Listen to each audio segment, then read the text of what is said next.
Students, हम लोग कदम मिलाकर चलना होगा कविता पढ़ रहे थे, जिसमें कवि ने यह कहा है कि चाहे जितनी भी सारी बाधाएं क्यों ना आए, हमें हमेशा आगे बढ़ते रहना चाहिए, कभी भी हार नहीं माननी चाहिए।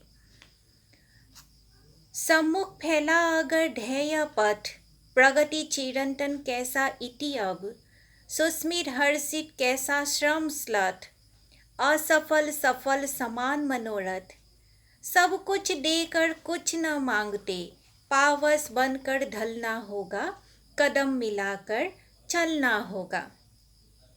कवि ने कहा है कि हमारे सामने हमारा जो लक्ष्य पथ है वो फैला हुआ है। ध्येय मतलब लक्ष्य, हमारे सामने पथ बिछा हुआ है। प्रगति चिरंतन कैसा इति अब, प्रगति चिरंतन, हमें हमेशा गति करती रहनी चाहिए, हमें हमेशा आगे बढ़ता रहना चाहिए। कैसा इति अब, अभी इसकी कोई समाप्ति नहीं हो सकता है, हमारी यात्रा की समाप्ति इतनी जल्दी खत्म नहीं हो सकता है। सुस्मित हर्षित कैसा श्रम स्लथ, असफल सफल समान मनोरथ, हमें सुस्मित हर्षित होकर, हमें हमेशा हंसते हुए, हमें हमेशा आनंदित होकर क्या करना चाहिए, हमारे जो कष्ट है उसको लाघव करने के लिए कोशिश करनी चाहिए। और चाहे बाधा ही क्यों ना आ जाए, चाहे कहीं हम लोग असफल ही क्यों ना हो जाए, उसको सफल करके ऐसा मनोबल ठान लेना चाहिए कि अभी असफल हुए तो क्या हुआ, हम लोग सफल हो सकते हैं। यही भाव मन में लाकर हमें आगे बढ़ते रहना चाहिए। सब कुछ देकर कुछ न मांगते, पावस बनकर ढलना होगा, कदम मिलाकर चलना होगा। हमें क्या करना है, सब कुछ देने के लिए तैयार होते रहना चाहिए। हमें मन में त्याग की भावना रखकर आगे बढ़ते रहना चाहिए। पावस बनकर ढलना होगा। पावस मतलब क्या है, जैसे बारिश है, पानी है, तो हमें पावस बनकर क्या करना है, हमें सबके साथ आगे बढ़ते रहना है। जैसे वर्षा काल होते हैं, बारिश होते हैं, ठीक उसी तरह से हमें भी वर्षा की तरह ही ढलना पड़ेगा, अपने आप को ख़त्म करना पड़ेगा। हमें अपने आप को पानी की तरह क्या करना पड़ेगा, हर जगह स्थिति लेने के लिए तैयारी करके रखना पड़ेगा। कदम मिलाकर चलना होगा, और फिर हमें कदम मिलाकर चलना होगा, हमें आगे बढ़ते रहना पड़ेगा। कुछ कांटों से सज्जित जीवन, प्रखर प्यार से वंचित यौवन, नीरवता से मुखरित मधुबन, परहित अर्पित अपना तन मन, जीवन को शत शत आहुति में जलना होगा, गलना होगा, कदम मिलाकर चलना होगा। हमारे जो जीवन है वो कुछ कांटों से सज्जित है। जिस तरह से गुलाब के फूल कांटों से भरी हुई होती है, और उसको पार करने के बाद ही गुलाब को हम लोग हासिल कर सकते हैं, या कांटों से चुभने के बाद ही गुलाब की जो प्राप्ति है उसमें हम लोग आनंदित हो सकते हैं। उस तरह से हमारे जीवन भी क्या है, कांटों से सजी हुई है। प्रखर प्यार से वंचित यौवन, हमें हर जगह से अपमानित भी होना पड़ सकता है, हमें कोई चाहने वाला भी नहीं मिल सकता है, लेकिन फिर भी इससे हम लोगों को हताश नहीं होना चाहिए। नीरवता से मुखरित मधुबन, नीरवता से मुखरित मधुबन मतलब चारों तरफ सिर्फ और सिर्फ नीरवता ही है, सिर्फ वीरान ही है, चारों तरफ कोई भी आशा की, उम्मीद की किरण, कोई आवाज भी हमें नहीं प्राप्त हो सकता है।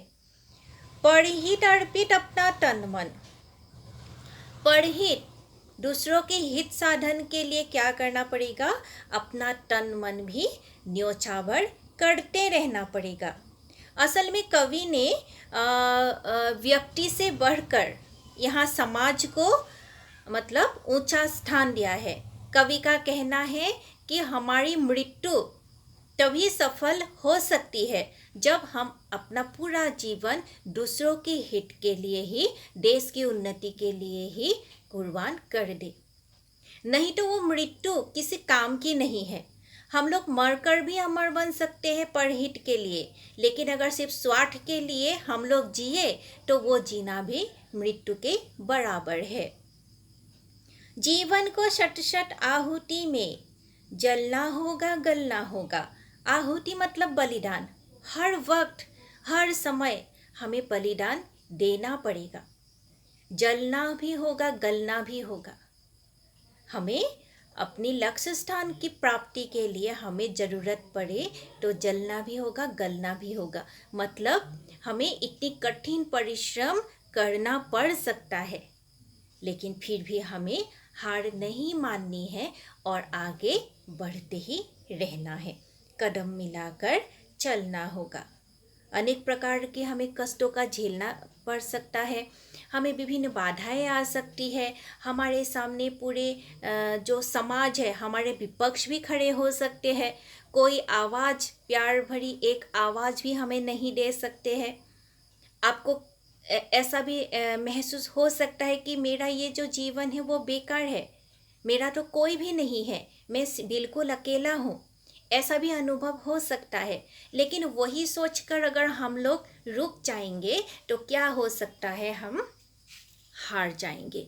तो अपनी हार को जीत में हम लोग परिवर्तित तभी कर सकते हैं जब हम लोग क्या करेंगे, कदम मिलाते हुए आगे बढ़ते जाएंगे।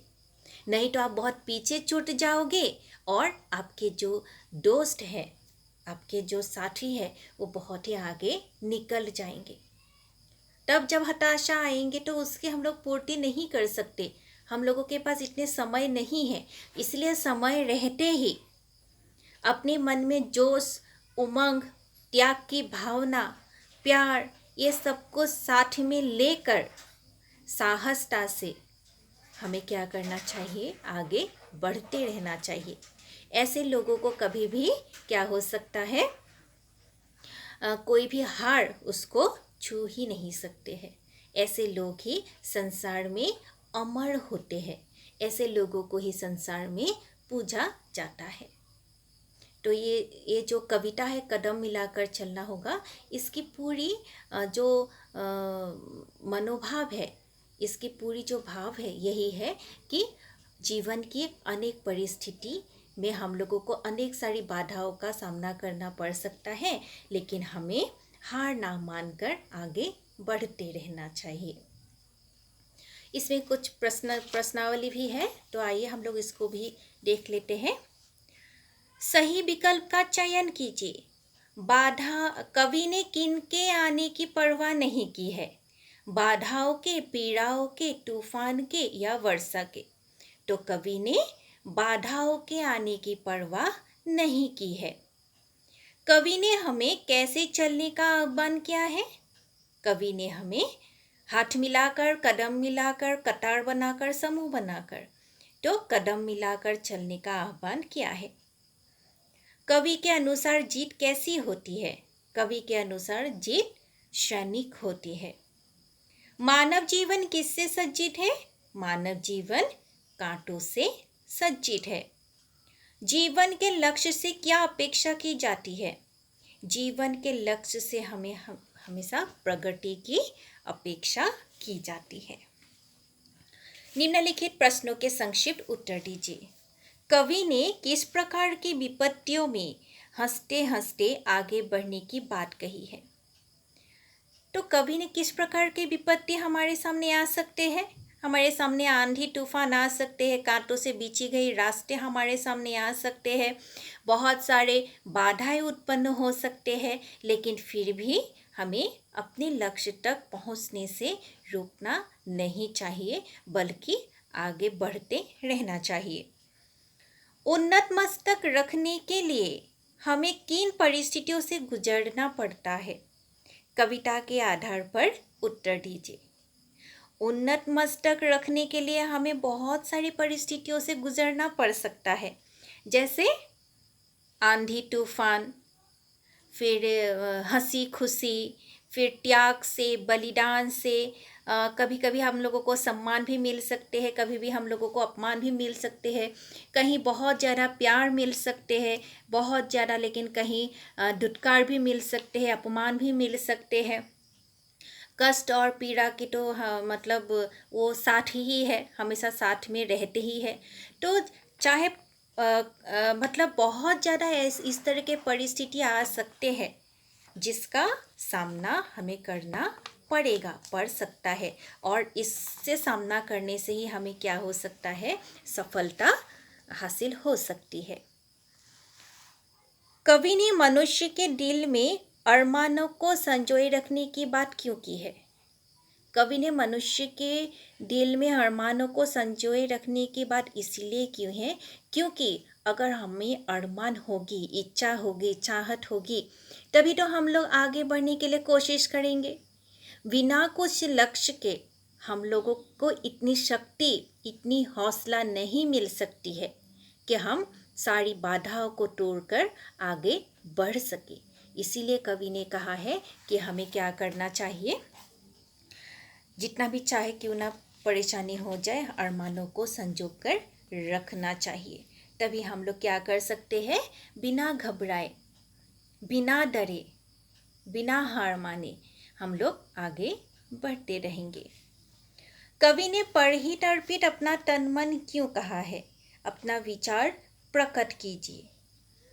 तो कवि ने परहित अर्पित अपना तन मन, परहित के लिए, दूसरों के हित के लिए अपना तन मन न्योछावर करने की बात की है, क्योंकि ये मानवता है। ये एक ऐसा गुण है मानव का जो हमेशा बरकरार रखना ही चाहिए।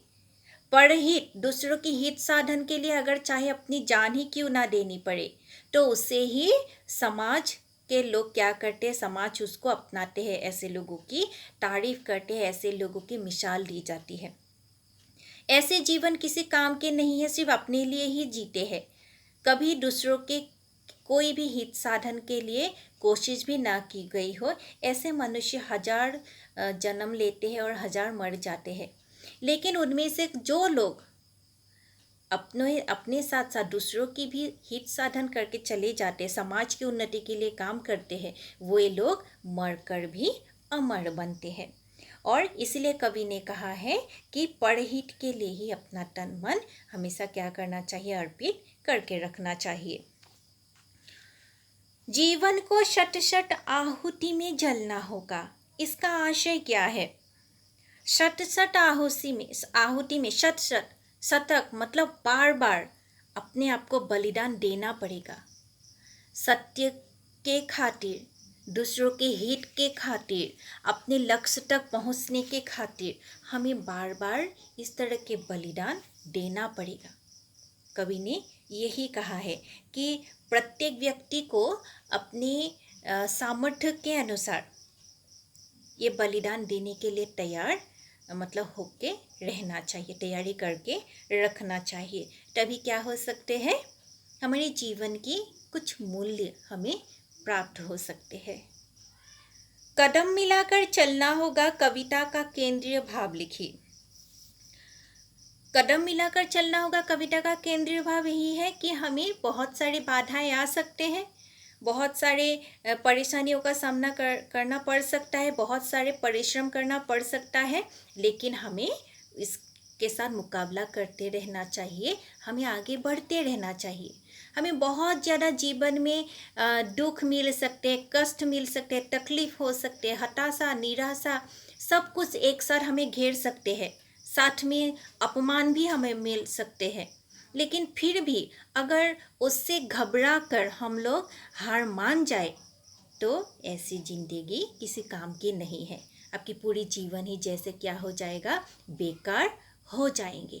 इसीलिए बिना सर झुकाए, सीना तान कर हमें आगे बढ़ते रहना चाहिए। अगर आप खुद सच्चे हो, अगर आप खुद इतना हिम्मत रख सकते हो कि मुझे आगे बढ़ना पड़ेगा, तो सारी बाधाएं आपके सामने मतलब छोटा पड़ जाएंगे और आप मतलब आगे बढ़ सकते हैं।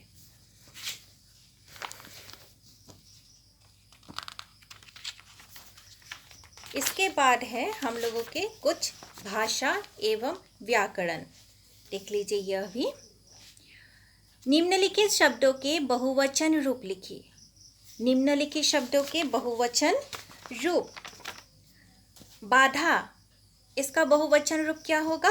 बाधाएं। अंगार, अंगारे। सीना, सीने। घटा, घटाएं। पीड़ा, पीड़ाएं। लड़का, लड़के। धारा, धाराएं। दरवाजा, दरवाजे। सफलता, सफलताएं। पर्दा, पर्दे। किला, किले। और ज्वाला, ज्वालाएं। निम्नलिखित शब्दों के विलोम शब्द लिखिए। सृष्टि, सृष्टि का विलोम क्या हो जाएगा? प्रलय या ध्वंस भी हो सकता है, ध्वंस या प्रलय। सम्मान, अपमान। प्रकाश, अंधकार। जीत, हार। हर्ष, विषाद। हित, अहित। निम्नलिखित युग्म शब्दों को पढ़िए और समझिए। हंसते हंसते, हंसते हंसते मतलब हंसते हंसते बार बार हंसकर। जितनी भी सारे बाधाएं क्यों ना आ जाए, हमें हंसते ही रहना चाहिए। बार बार लगातार हंसते ही रहना चाहिए, मतलब हंसी के साथ। शत शत, शत मतलब शतक, इसमें शत शत मतलब बार बार, कई शतक। एक दो बार नहीं, कई शतक, ढेर सारे, कई शतक होगा। तन मन, तन मन मतलब तन देह और मन मतलब जो माइंड है, मन। निम्नलिखित संज्ञा शब्दों के विशेषण रूप लिखिए। श्यन, श्यन का विशेषण रूप क्या होगा? क्षणिक, क्षण से क्षणिक हुआ है। हर्ष, हर्षित। मुखर, मुखरित। अर्पण, अर्पित। नीरवता, नीरव, मूल भाव है नीरव। आकर्षण, आकर्षित। सम्मान, सम्मानित। बाधा, बाधित। पीड़ा, पीड़ित।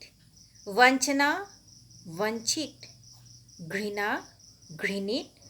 श्रम, श्रमिक। तो स्टूडेंट्स, आज हम लोगों के जो सिलेबस है उसके अनुसार हम लोगों के कोर्स कंप्लीट हो गए हैं।